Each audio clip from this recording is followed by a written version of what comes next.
James Herriot, un veterinario en apuros.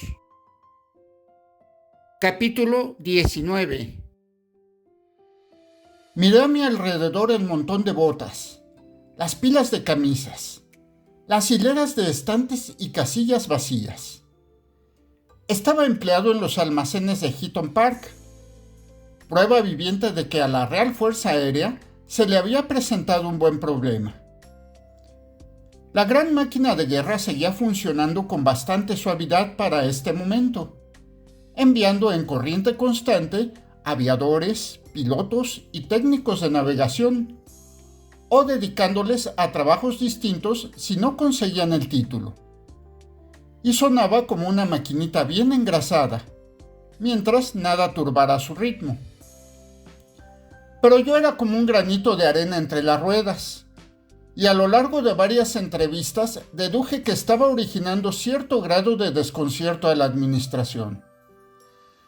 No es que vaya a creer que el señor Churchill perdiera el sueño por mí, pero como no se me permitía volar y no podían destinarme al personal de oficinas, indudablemente le suponía una molestia. Nadie parecía haber tropezado antes con un veterinario en tierra. Por supuesto, era inevitable que me enviaran de regreso a mi práctica rural, pero yo suponía que a la Real Fuerza Aérea le costaría algún tiempo devolverme a la vida civil. Por lo visto, había que seguir todos los trámites y pasos, aunque algunos de ellos me parecieron carentes de significado. Una de esas entrevistas tuvo lugar con 3 oficiales. Fueron muy amables y se sentaron ante una mesa, sonrientes, amistosos, deseosos de tranquilizarme. Creo que su tarea consistía en descubrir qué empleo en tierra sería el más adecuado para mí. Supongo que probablemente serían psicólogos, y me hicieron todo tipo de preguntas, asintiendo y sonriendo amablemente a cada respuesta. Bueno, Herriot, dijo el oficial del centro, vamos a hacerle pasar por una serie de test de aptitud. Durará 2 días, a partir de mañana, y creo que a su término sabremos todo lo referente a usted. Se echó a reír. No hay por qué preocuparse. A lo mejor incluso disfruta con ello. En realidad, sí que disfruté. Llené largos formularios con mis respuestas. Dibujé diagramas. Coloqué absurdas piezas de madera en sus respectivos agujeros. Fue divertido. Hube de esperar otros 2 días antes de que me llamaran de nuevo ante el tribunal. Los 3 se mostraron un poco más encantadores aún, y esta vez me pareció advertir en ellos un aire de excitación reprimida. Todos sonreían ampliamente cuando habló el del centro. Herriot, hemos descubierto algo acerca de usted. ¿Ah, sí? Sí, ya lo creo. Hemos descubierto que tiene una notable aptitud para la mecánica. Le miré fijamente. Aquello era ridículo, porque si alguna vez ha existido un completo idiota para la mecánica, ese es James Herriot. Siento un odio feroz por las máquinas, ruedas, pistones, cilindros y tuercas. No sé arreglar nada, y si algún mecánico de garage ha intentado darme alguna explicación, les aseguro que no la he comprendido. Se lo dije así a los oficiales, y las 3 sonrisas quedaron estereotipadas en sus rostros. Pero con seguridad, dijo el de la izquierda, ha de conducir un coche en el curso de su trabajo profesional. Sí, señor. He conducido uno durante años, pero sigo sin saber cómo funciona. Y si se me para, tengo que gritar hasta que acuden a ayudarme. Comprendo. Las sonrisas eran débiles ahora, y las 3 cabezas se unieron para una consulta en susurros. Finalmente, el del medio se inclinó sobre la mesa. Mire, voy a decirle algo, Herriot. ¿Qué le parecería si lo nombráramos meteorólogo? Estupendo, contesté. Simpatizaba con ellos, ya que indudablemente eran muy amables. Pero desde entonces jamás he tenido fe en los test de aptitud. Por supuesto, no tenía la menor oportunidad de llegar a ser meteorólogo. Y supongo que así fui a parar a los almacenes, donde transcurrió uno de los periodos más pintorescos de mi vida. Por suerte, breve, aunque muy agitado. Me habían dicho que me presentara al cabo Wickes, en los almacenes, y allá me dirigí por el laberinto de caminos de Heaton Park, lleno ahora de gentes extrañas. El cabo Wickes era gordo, y me lanzó una rápida mirada de arriba a abajo con ojos calculadores. Herriot, ¿eh? Bueno, creo que podrá ser útil por aquí. Realmente no hay mucho que hacer. Este no es uno de los departamentos principales. Nos dedicamos más que nada a la lavandería y las reparaciones de botas. Mientras hablaba, entró un joven rubio y se presentó. Soy el cabo Morgan. Vengo a buscar mis botas. Necesitaban medias suelas.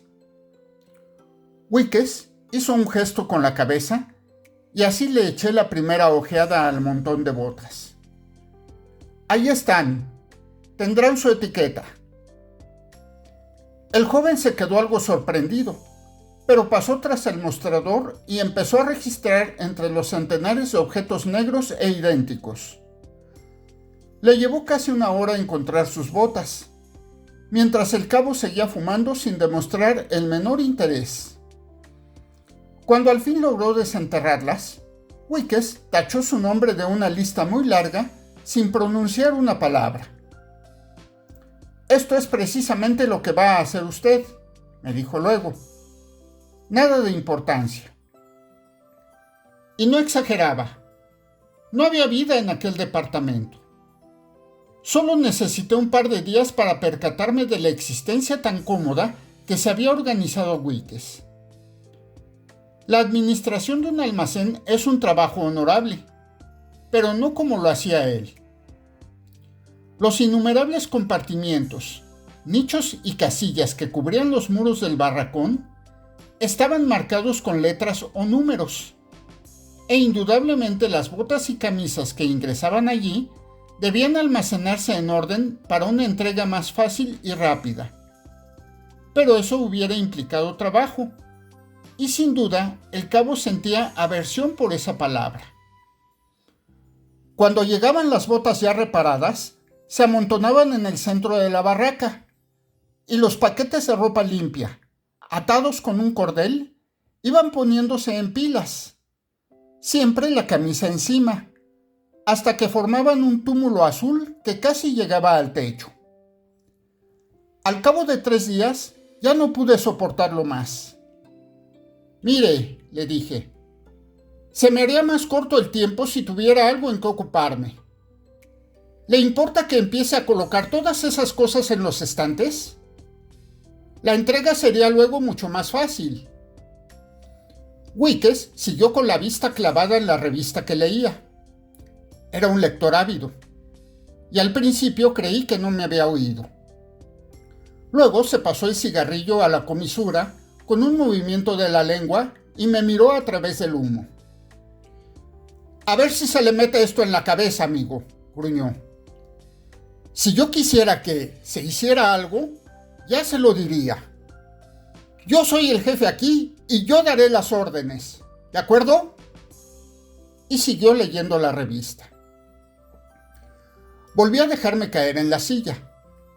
No cabía duda de que había ofendido a mi vigilante y que habría de dejar las cosas como estaban.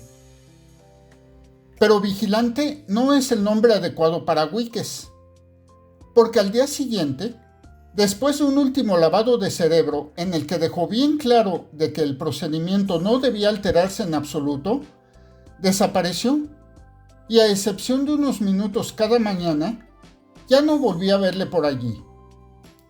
Yo no tenía otra cosa que hacer que sentarme tras el mostrador de madera y apuntar las entradas y salidas de botas y camisas, por lo que llegué a tener la impresión de que era una de tantas personas desplazadas que había ido a caer bajo sus garras. Me resultaba muy violento ver a los muchachos registrando en busca de sus pertenencias, y me convencí para siempre de la infinita tolerancia de la raza británica. Puesto que yo estaba al frente del departamento, sin duda me juzgaban responsable de su organización, pero aunque mi rango fuera inferior al suyo, nadie me atacó físicamente. La mayoría de los chicos murmuraban y gruñían mientras registraban en los montones, y un hombretón se acercó un día al mostrador y dijo: «Asqueroso vago, ya podías haber ordenado todas estas botas en vez de estar ahí sentado sobre el trasero». Pero ni siquiera me dio un puñetazo en la nariz, cosa que me dejó maravillado. Sin embargo, la idea de que gran número de jóvenes decentes compartían su opinión me resultaba incómoda, y descubrí que estaba desarrollando la costumbre de sonreír constantemente a fin de congraciarme con ellos. La única ocasión en que casi me lincharon fue una tarde en la que se presentó allí una verdadera multitud. Se había concedido inesperadamente un permiso general, y cientos de hombres se reunieron en el espacio cubierto de cemento y césped que se extendía ante el barracón. Querían su ropa limpia y a toda prisa, porque habían de tomar los trenes respectivos. Por un momento me dominó el pánico. No podía permitir que entraran todos a la vez a buscar su camisa. Entonces tuve una inspiración. Agarré un puñado de paquetes de la mesa y grité el nombre que se leía en la etiqueta: ¡Walters! Y de algún punto, entre el montón de cabezas, respondió una voz ansiosa: ¡Aquí! Localicé el lugar del grito. Levanté el paquete entre el pulgar y el índice y con un fuerte giro de la muñeca lo envié volando sobre la multitud. ¡Reilly! ¡Aquí! ¡MacDonald! ¡Aquí! ¡Gibson! ¡Aquí! Ya iba adquiriendo práctica y lanzaba los paquetes azules sin el menor error hacia sus propietarios. Pero era un método de distribución muy lento, y de vez en cuando ocurría un desastre cuando los cordeles se soltaban en el aire enviando un montón de cuellos sobre los rostros alzados. A veces incluso se escapaban las camisas del paquete y caían a tierra. No pasó mucho tiempo sin que las voces dejaran de ser simplemente ansiosas para tornarse coléricas. Mientras mis proyectiles planeaban y caían, ellos me lanzaban insultos a su vez. «¡Me has hecho perder el tren, imbécil! ¡Maldito cabrón! ¡Habría que encerrarte!» Y cosas aún más fuertes que no me atrevo a repetir aquí. Pero recuerdo especialmente a un joven que, tras recoger su ropa limpia de aquel suelo asqueroso, se acercó a mí con paso rápido. Su rostro estaba a muy pocos centímetros del mío. A pesar de la rabia que le desfiguraba, comprobé que era un rostro amable y bondadoso. Parecía un muchacho bien educado, de los que no sueltan palabrotas siquiera. Pero al clavar los ojos en mí, le temblaban los labios y se le contraían las mejillas.